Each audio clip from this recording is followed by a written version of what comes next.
man's got to know his limitations. A man must know his limitations. Now, if anyone doesn't know this phrase, where it comes from, Clint Eastwood. I love Clint Eastwood and all the old Western movies. They're amazing. Bro, The Good and the Bad and the Ugly is by far one of the greatest movies of all time. If it's not in your top 20 list, I don't know what's wrong with you.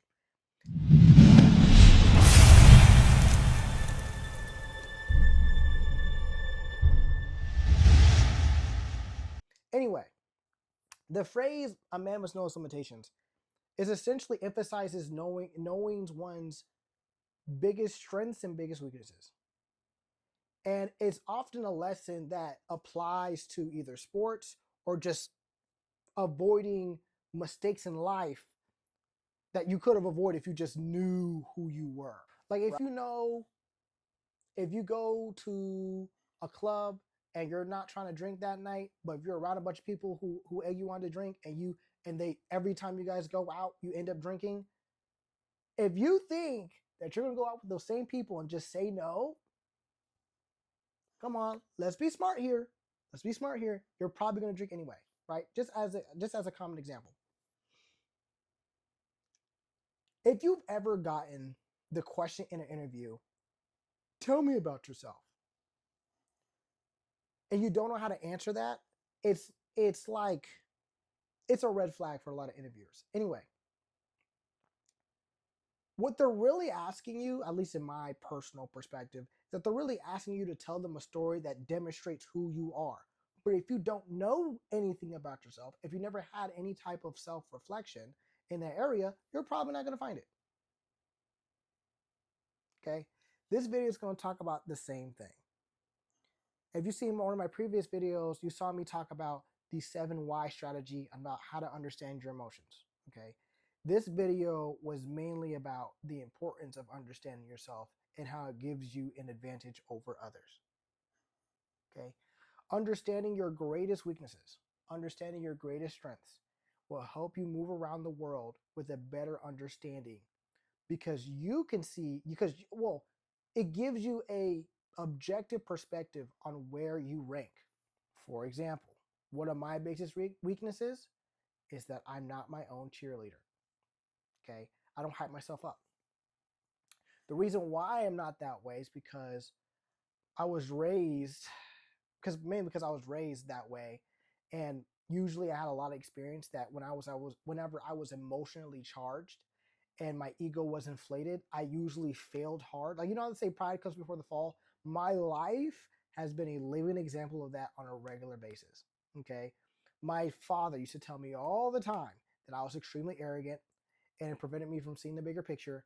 And because of that, I thought I knew everything when I didn't. Like when I finally understood that, at least on an intellectual level, I knew that all the information could have been out there. And if it wasn't, I could like start a new thing of information and create a new what that doesn't really matter. Anyway, I'm getting on a tangent. So in response to those lessons in life, what I always did to improve that part of myself was I decided to downplay every achievement that I ever done. Right? I never understood the hype of getting a diploma, mainly because my dad always told me it's just a piece of paper and it doesn't mean anything. But also, when I was working at the restaurant, there were people with degrees working the same job that I was working. Same job. Like these were people in $50,000 in debt. I think. I think maybe I don't know which job it was. $50,000 in debt, and they're working at the same restaurant I'm working at. So, like in some aspects, like I never viewed a degree or any piece of paper as something valuable, right? Like today, with my new perspective, right? I see like certification degrees, any certificate that I have the information for, is just a piece of paper, but I care about the information that came along with it. I'm sorry, the information and the skills that came along with it, but I was apathetic toward like the paper achievement itself, right? I really value traveling. That was a big deal for me, like or even just real world experience. But I'm getting on a tangent. Me understanding the way that I think, as well as the origin of the way that I think, lets me see how it ripples in my life. Okay. I was in a mock interview. I gave them a resume and this lady was just giving me tips and tricks or whatnot, but what she told me sticks with me to this day as of right now. Okay, that my resume did not match my overall demeanor in person. And how, in the way that I wrote about myself, I downplayed all my achievements and my work history. And like, she essentially encouraged me to be more confident in my skills and my abilities and write that down on paper.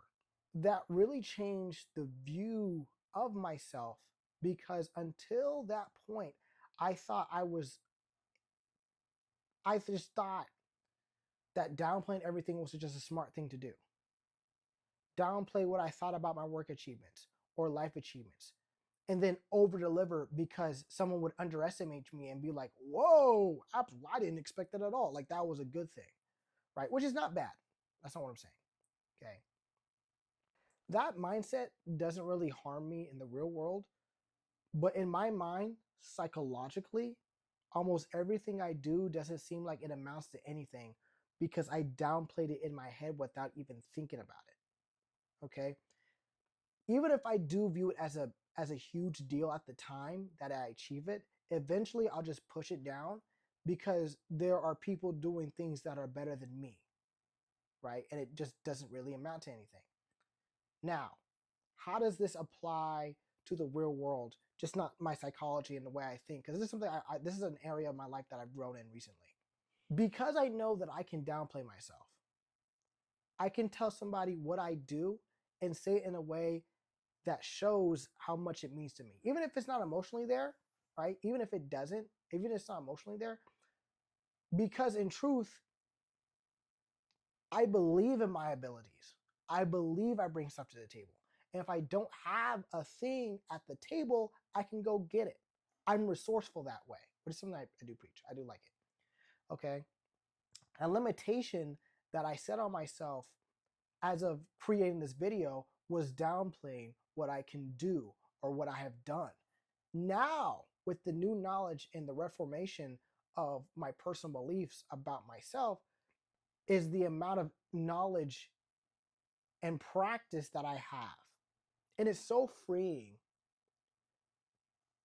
Like, having those negative thoughts and being able to toss them aside, whether it be about my studying habits, gym, or just overall life performance. Like, I went from my accomplishments are not that big of a deal to I can accomplish more to be better, which is an improvement no matter which way you look at it.